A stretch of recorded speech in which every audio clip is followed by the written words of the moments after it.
স্বাগত ডিবিসি সংবাদে। আপনাদের সাথে আছি আমি শোভন শাহমিন দিশা। জানাবো খবরে বিস্তারিত। আইনজীবী হত্যার প্রতিবাদে ও দোষীদের শাস্তির দাবিতে কেন্দ্রীয় শহীদ মিনারে বিক্ষোভ সমাবেশ করছে বৈষম্য বিরোধী শিক্ষার্থীরা। আমরা সরাসরি চলে যাচ্ছি সেখানে। আমাদের আলিফ ভাইকে হত্যা করেনি, আপনারা ভুলে যাবেন না। পাহাড়ি অঞ্চলের মুসলিম একজন ইমামকে হত্যা করেছিল। ইতিহাস দেখে দেখে কেন এই জঙ্গিবাদী ইসকনের বিরুদ্ধে ইসকনকে নিয়ে কেন নিউজ কভারেজ হয় না? কেন তাদের লক্ষ্য উদ্দেশ্য ধরে ধরে কেন নিউজ কভারেজ হয় না? কেন একটি টেলিভিশন বলবে কোটেশন ছাড়াই তাদের নিয়ে উল্লেখ করবে যে হচ্ছে আলিফকে হত্যা করেছে মুসলিম আইনজীবীরা, হিন্দু মেনে হত্যা করেছে? এই কথা কিভাবে আসবে? এটা উদ্দেশ্য প্রণোদিত ভাবে হয়েছে। আজও বলতে চাচ্ছি, বিভিন্ন মিডিয়া পরিচালনা পর্ষদে কামরুল ইসলামের ভাই বসে আছে। অ্যাডভোকেট কামরুল ইসলামের 5ই আগস্ট পর্যন্ত আমরা রক্ত এমনি দিই নাই। আমার ভাই রক্ত দিয়েছে সেই দিল্লির এজেন্ডা বাস্তবায়নের জন্য নয়। দিল্লিতে বসে শেখ হাসিনা তার সেই দোসর মুদিকে নিয়ে আমার বাংলার মাটির দিকে হাত বাড়াচ্ছে। এই দেশের মানচিত্রের দিকে সেই দিল্লি থেকে যে চারজনায় হাত বাড়াবে, সেই হাত ভেঙে গুটিয়ে রেখে দেওয়া হবে। ইসকন ইস্যুতে সরকারের অবস্থান এবং দেশের সার্বিক পরিস্থিতি আগামীকালের মধ্যে জানাতে অ্যাটর্নি জেনারেলকে নির্দেশ দিয়েছে হাইকোর্ট। এ নিয়ে দেশের আইন শৃঙ্খলা পরিস্থিতির যেন অবনতি না হয় সে বিষয়ে সরকারকে সতর্ক থাকতে বলেছে আদালত। সকালে বিচারপতি ফারাহ মাহবুব এবং বিচারপতি দেবাশিস রায়ের হাইকোর্ট বেঞ্চ এই নির্দেশনা দেয়। এর আগে ইসকন নিষিদ্ধ চেয়ে হাইকোর্টে আবেদন করেছেন এক আইনজীবী। এর পরিপ্রেক্ষিতে আদালত রাষ্ট্রপক্ষের কাছে জানতে চায় ইসকন সংগঠনটি কাদের, এরা কোত্থেকে এসেছে। উত্তরে অ্যাটর্নি জেনারেল বলেন, এটি কোনো রাজনৈতিক দল নয়, এটি একটি ধর্মীয় মৌলবাদী সংগঠন। তাদের বিষয়েরই মধ্যে যাচাই বাছাই করে দেখছে সরকার।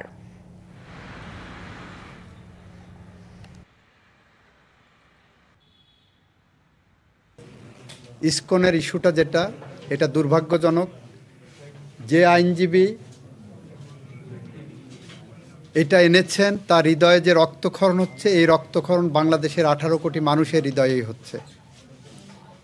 এটা অনাকাঙ্ক্ষিত ঘটনা।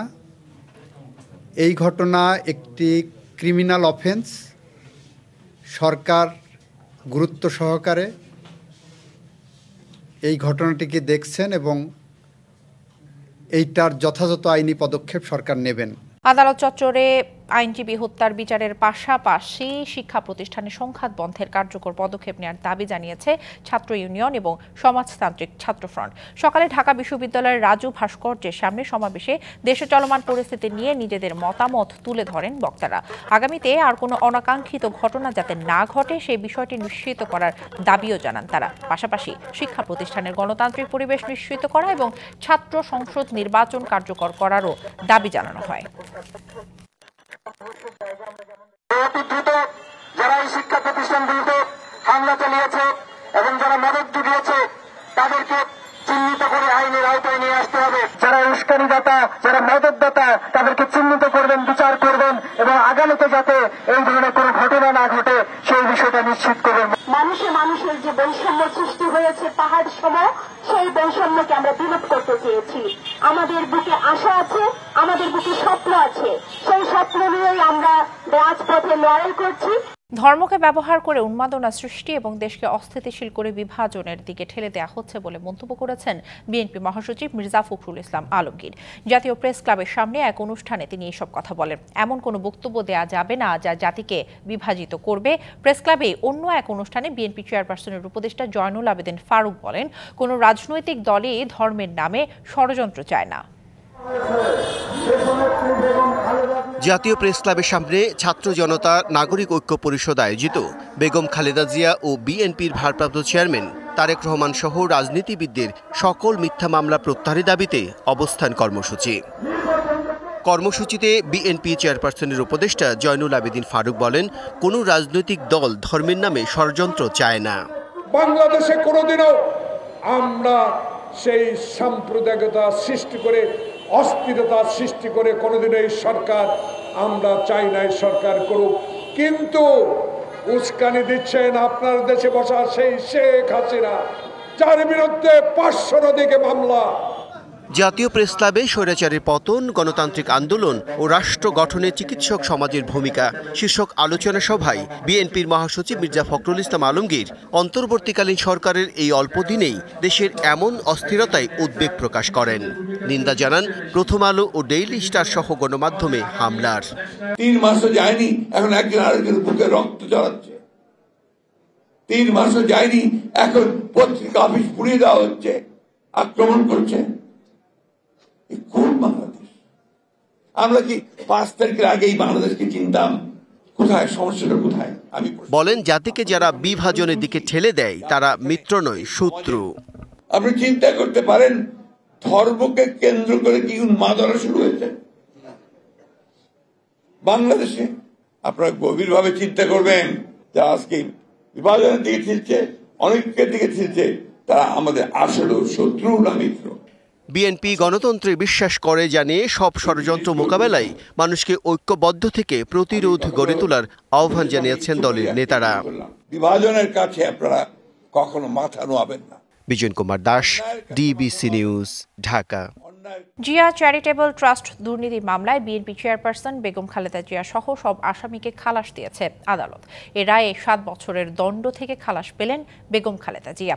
এছাড়াও বড়পুকুরিয়া কয়লা খনি দুর্নীতি মামলা থেকেও বেগম খালেদা জিয়া সহ 3 জনকে অব্যাহতি দিয়েছে আদালত। এর আগে জিয়া অরফানেজ ট্রাস্ট মামলায়ও খালাস দেয় হাইকোর্ট। এ নিয়ে দুর্নীতির 3 মামলায় আইনিভাবে মুক্ত হলেন সাবেক প্রধানমন্ত্রী। দুর্নীতির মামলাকে ভিত্তিহীন এবং রাজনৈতিক উদ্দেশ্য প্রণোদিত বলছেন বিএনপির আইনজীবীরা। 2018 সালের 29 অক্টোবর জিয়া চ্যারিটেবল ট্রাস্ট দুর্নীতি মামলায় বিএনপি চেয়ারপারসন বেগম খালেদা জিয়াকে 7 বছরের সশ্রম কারাদণ্ড দেয় ঢাকার 5 নম্বর বিশেষ আদালত। করা হয় 10 লাখ টাকা জরিমানা। অভিযোগ আনা হয় বেগম খালেদা জিয়া প্রধানমন্ত্রীর ক্ষমতার অপব্যবহার করে ট্রাস্টের টাকা আত্মসাৎ করেছেন। রায়ের বিরুদ্ধে হাইকোর্টে আপিল করেন খালেদা জিয়ার আইনজীবীরা।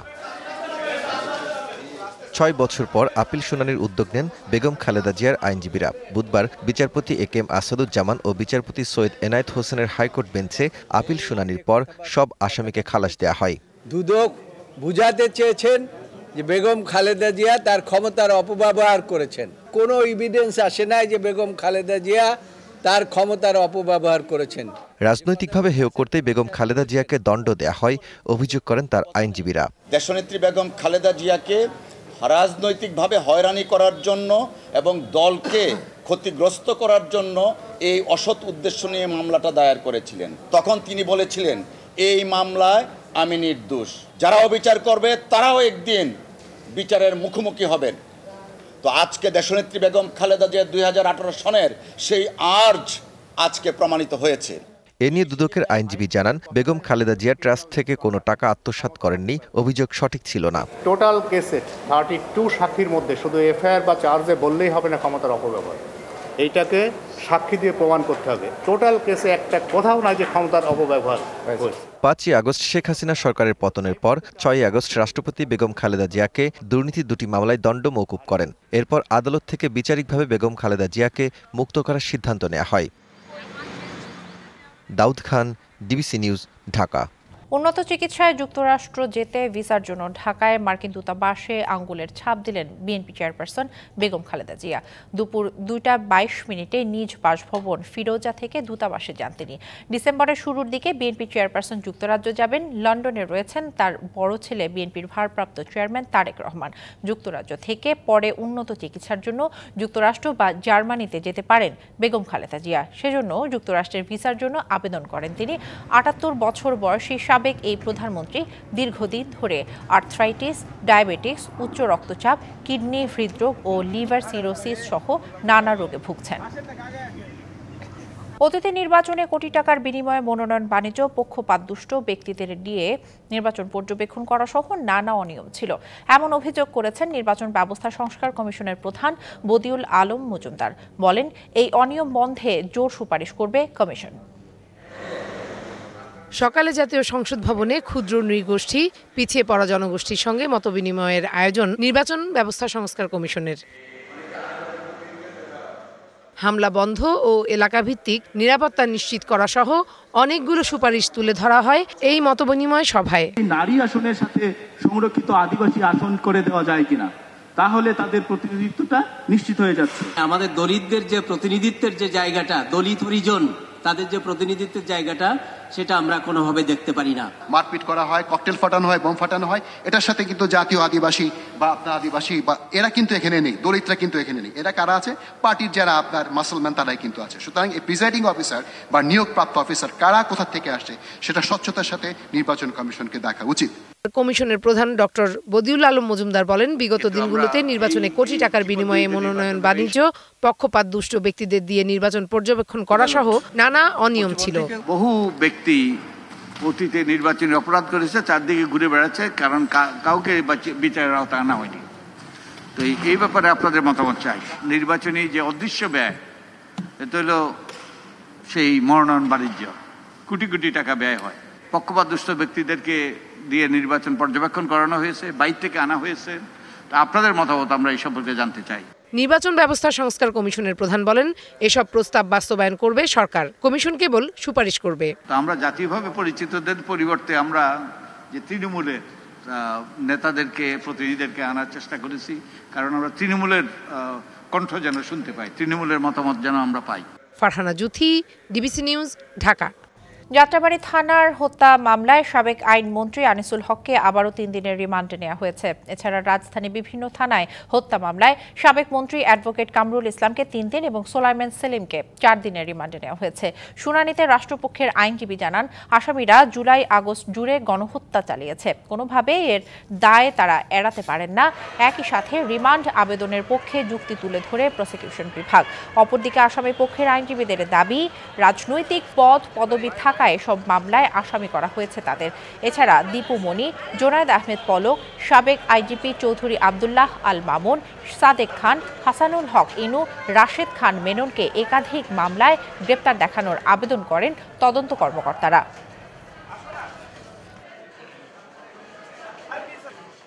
আজকে 15 জনকে বিজ্ঞ আদালতে তদন্তকারী কর্মকর্তা উপস্থাপিত করেন। বিভিন্ন থানার তদন্তকারী কর্মকর্তা বিভিন্ন মামলায় তাদেরকে আজকে উপস্থাপন করেন। বিভিন্ন থানা মামলা, হত্যা মামলায় তাদেরকে আজকে গ্রেপ্তার দেখানো হয়। যেহেতু এই সমস্ত মামলায় তার কোনো সংশ্লিষ্টতা নাই এবং মামলার এজাহারে তার বিরুদ্ধে কোনো সুনির্দিষ্ট কোনো অভিযোগ নাই, রিমান্ড পেয়ারও অভিযোগ নাই, এই কারণে রিমান্ডের আবেদনের পরে সেখানে 3 দিনের পুলিশ রিমান্ড মঞ্জুর করেন। শুনে আসতে পর আমরা জামিনের পিটিশন দিচ্ছি, সেটাও সংশ্লিষ্ট আদালতে শুনানির জন্য মাননীয় আদালত রেখেছেন।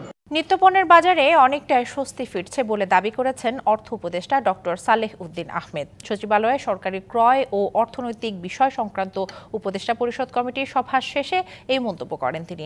10 লাখ পোশাক শ্রমিককে ভর্তুকি মূল্যে টিসিবির পণ্য দেয়া হবে বলেও জানান উপদেষ্টা। আমরা যেটা বলছি যে উৎপাদন খরচ, উৎপাদকের যেটা পায় বা ইম্পোর্ট কস্ট আর ভোক্তার কাছে যে প্রাইসে আসে সেটা বিরাট গ্যাপ যেন না থাকে, অযৌক্তিক। এখন কমছে ডেফিনেটলি, আপনারা দেখছেন না। রমজানকে সামনে রেখে বাজারে ডিম, দুধ, মাছ, মাংসের যেন কোনো ঘাটতি না থাকে এবং সরবরাহ বৃদ্ধির জন্য উদ্যোগ নেওয়া হয়েছে বলে জানিয়েছেন মৎস্য ও প্রাণী সম্পদ উপদেষ্টা ফরিদা আখতার। মন্ত্রণালয়ের 100 দিনের কাজের অগ্রগতি তুলে ধরতে সংবাদ সম্মেলনে এই কথা জানান উপদেষ্টা। দায়িত্ব নেওয়ার পর বন্যায় গবাদি পশু ও ফসলের ব্যাপক ক্ষতি হলেও সরকারের নানা উদ্যোগের কারণে ক্ষতি পুষিয়ে নেওয়া গেছে বলে জানান তিনি।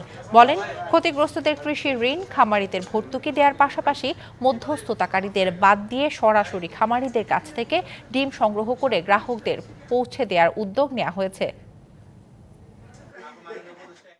হাঁসের ডিম, কোয়েলের ডিমও যুক্ত করে উনি বলছেন 6 কোটি আমাদের।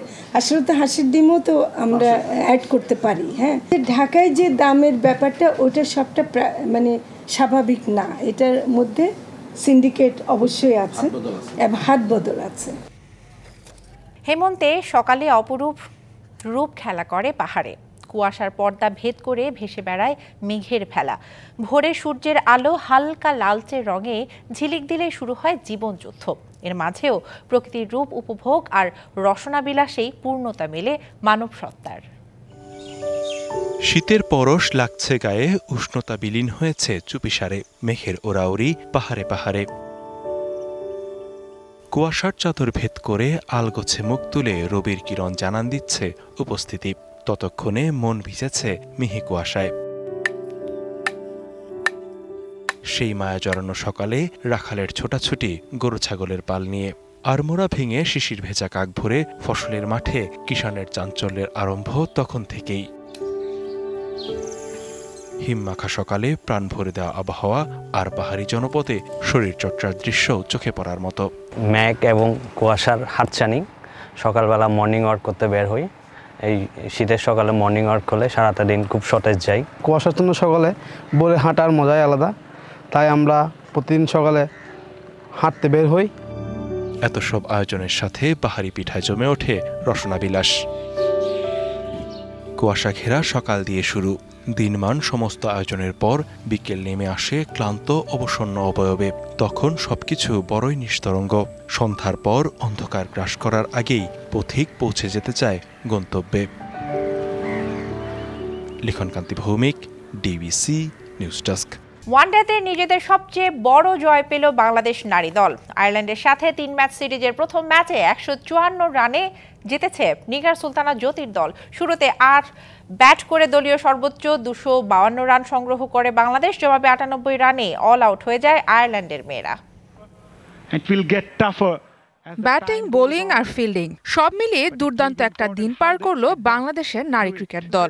আয়ারল্যান্ডের সাথে ওয়ানডে সিরিজের প্রথম ম্যাচে ফ্লাইং স্টার্ট জ্যোতিদের। শুরুতে টস জিতে ব্যাট করার সিদ্ধান্ত টাইগ্রেসদের। মিরপুরের ঘরের উইকেটে ব্যাট হাতে রীতিমতো ঝড় তুললেন স্বাগতিকরা। ওপেনিং জুটিতে 59 যোগ করার পর দ্বিতীয় উইকেটে 104 রানের পার্টনারশিপ বাংলাদেশের। ফারজানা হক 68 করে প্যাভিলিয়নে ফিরলেও দিনটা নিজের করেছেন শারমিন আক্তার সুপ্তি।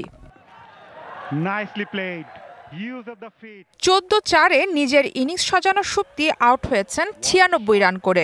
বঞ্চিত হয়েছেন নিজের প্রথম আন্তর্জাতিক সেঞ্চুরিটা থেকে। আর সুপ্তির সেঞ্চুরি মিসের এই হতাশা ছুঁয়েছে তার টিমমেটদেরও। 48 ওভারের শেষ বলে সুপ্তি প্যাভিলিয়নে ফিরলেও বাংলাদেশ নারী দল ওয়ানডেতে করেছে নিজেদের সর্বোচ্চ রান। 50 ওভারে 4 উইকেট হারিয়ে বাংলাদেশের সংগ্রহ 252। বড় রানের জবাবে ব্যাট করতে নেমে শুরুতেই মারুফার পেসে ধাক্কা খায় আইরিশরা। দলীয় 10 রানে 1 ওভারেই 2 উইকেট হারায় তারা। এরপর পরপর 2 রান আউটে বিপাকে পড়ে সফরকারীরা। 59 রানে রান আউট হন আয়ারল্যান্ডের set opener batter Sarah Forbes. এর পরের উইকেটটাও সফরকারীদের গিয়েছে রান আউটে। এরপর আর ঘুরে দাঁড়াতে পারেনি আয়ারল্যান্ড। 98 রানে গুটিয়ে গিয়েছে তাদের ইনিংস। আর বাংলাদেশ নারী দল জিতেছে নিজেদের ইতিহাসের সর্বোচ্চ রানের ব্যবধানে। সারা মাহবুব, ডিবিসি নিউজ ডেস্ক। চ্যাম্পিয়ন্স লিগের আগের রাতে লাইপজিগকে 1-0 গোলে হারিয়ে পয়েন্ট টেবিলের চূড়ায় ইন্টার মিলান। আরেক ম্যাচে এগিয়ে থেকেও ফেইনদুরদের বিপক্ষে 3-3 গোলে ড্র নিয়ে ম্যাচ ছেড়েছে ম্যানচেস্টার সিটি। স্পোর্টিংকে 5-1 গোলে উড়িয়ে দিয়েছে আর্সেনাল। লেভানডভস্কির জোড়া গোলে ব্রেস্তকের বিপক্ষে 3-0 গোলের জয় পেয়েছে বার্সেলোনা। স্তাদিও অলিম্পিক লুইসে ম্যাচের 10 মিনিটেই এগিয়ে যায় বার্সা। স্পট কিক থেকে দলকে লিড এনে দেন লেভানডভস্কি। দ্বিতীয় গোলের দেখা পেতে দলটিকে অপেক্ষা করতে হয় ম্যাচের 66 মিনিট পর্যন্ত। দানি ওলমোর গোলে লিড বাড়িয়ে দেয় তারা। আর যোগ করার সময়ে লেভানডভস্কি নিজের দ্বিতীয় গোল করলে বড় জয় নিয়ে মাঠ ছাড়ে বার্সেলোনা। আরেক ম্যাচে এগিয়ে থেকেও পয়েন্ট খুইয়েছে ম্যানচেস্টার সিটি। সব প্রতিযোগিতা মিলিয়ে টানা 5 হারের পর এদিন আশা দেখান আর্লিং হালান্ড। স্পট কিক থেকে ম্যাচের 44 মিনিটে দলকে লিড এনে দেন। 50 মিনিটে দলকে আরও এগিয়ে নেন গুন্দোগান। এর 3 মিনিট পর হালান্ড দ্বিতীয় গোল করলে 3-0 ব্যবধানে এগিয়ে যায় সিটিজেনরা। এরপরই ছন্দপতন। 14 মিনিটের মধ্যে 3 গোল খেয়ে ড্র নিয়ে মাঠ ছাড়ে ম্যানচেস্টার সিটি। 5 ম্যাচে 2 জয় 2 ড্রয়ে টেবিলের 15 নম্বরে নেমে গেছে পেপ গার্দিওয়ালার দল।